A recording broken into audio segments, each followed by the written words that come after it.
নমস্কার সবাইকে CTTC official YouTube চ্যানেলে সবাইকে স্বাগত। আপনারা আশা করি সবাই ভালো আছেন। তো আজকে আমি ডিএলএড এর ডাইমেনশনটা আজকে পড়াবো, মানে আয়তন। আয়তনটা কি?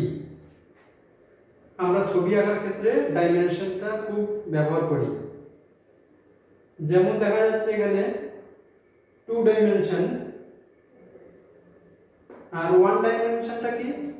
1 ডাইমেনশনটা হলো একটা বিন্দু থেকে যখন আরেকটা বিন্দু আমরা দিই, এটা হলো 1 ডাইমেনশন। আর এটা হলো 2 ডাইমেনশন, মানে দুটো দিক আছে, মানে আমরা ছবি আঁকলে আমরা দেখতে পাই, কিন্তু আমরা এরকম তিনটে সাইড দেখতে পাই না।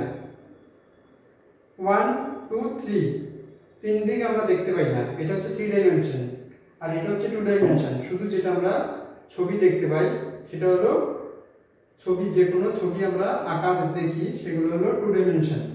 আর 3 ডাইমেনশন হলো আমরা এটাকে বলি, এটা হলো 3 ডাইমেনশন। এই যে এখানে দেখিয়েছি 3 ডাইমেনশন, এটা হলো 3 ডাইমেনশনের উদাহরণ একটা, ঠিক আছে? এবার 2 ডাইমেনশনটা কখন কাজে লাগে? আমরা যখন যে কোনো ছবি আঁকি, মানে লাইন করি, যে কোনো লাইন আঁকার ক্ষেত্রে 2 ডাইমেনশন হতে পারে। আবার 3 ডাইমেনশন ছবিও আঁকা যায়, সেটা অনেক ধরনের, মানে তিনটে দিক দেখাতে হয় তখন। এটা হলো 3 ডাইমেনশনের ছবি, ঠিক আছে? কিন্তু আমরা এটা আঁকলাম যেহেতু এটা হচ্ছে 2 ডাইমেনশন, মানে ছবির থেকে বেরিয়ে আসলাম না, ঠিক আছে?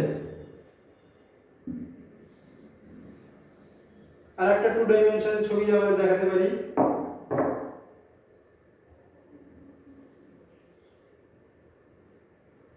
এটা হলো একটা 2 ডাইমেনশনের ছবি।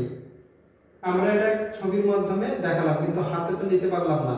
হাতে নিয়ে যখন একটা বেলুন আমরা হাতে নিই তখন সেটা হলো 3 ডাইমেনশন কোনো অবজেক্ট, আর এটা হলো 2 ডাইমেনশন, ঠিক আছে?